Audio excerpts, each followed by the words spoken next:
If you or someone you love used Depo-Provera, the birth control shot, you deserve clear answers.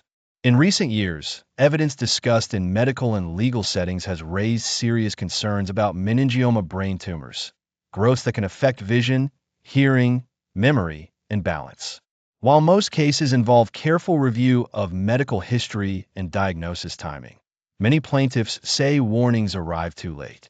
This video explains the scientific basis discussed in court filings and the general eligibility factors people are using.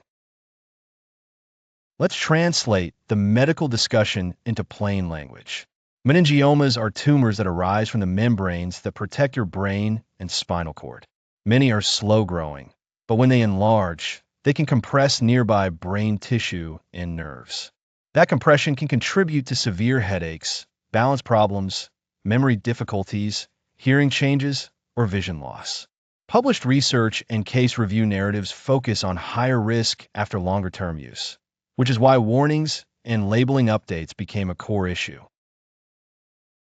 In a lawsuit landscape, plaintiffs frequently point to specific risk findings and procedural updates.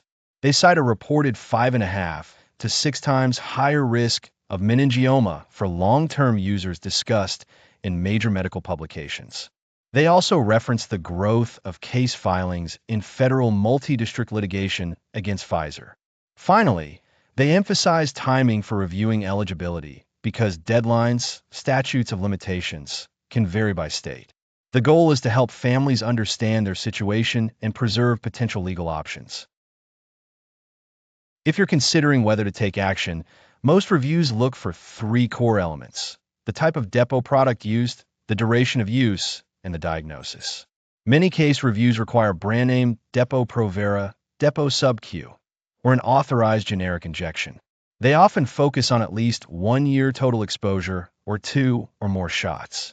After that, a later cranial or spinal meningioma diagnosis must be documented. Even if the diagnosis happened years later, people are urged to evaluate eligibility quickly. If you used Depo-Provera and were later diagnosed with a meningioma, you shouldn't have to navigate this alone. The next step is a free, confidential case review to see if your facts generally match claim criteria. Because deadlines vary by state, it's important not to wait. A quick intake can help you outline treatment dates, diagnosis details, and supporting documentation. If you want to protect your rights and pursue answers, check eligibility today by visiting the case review website Depo-Provera Tumors.com.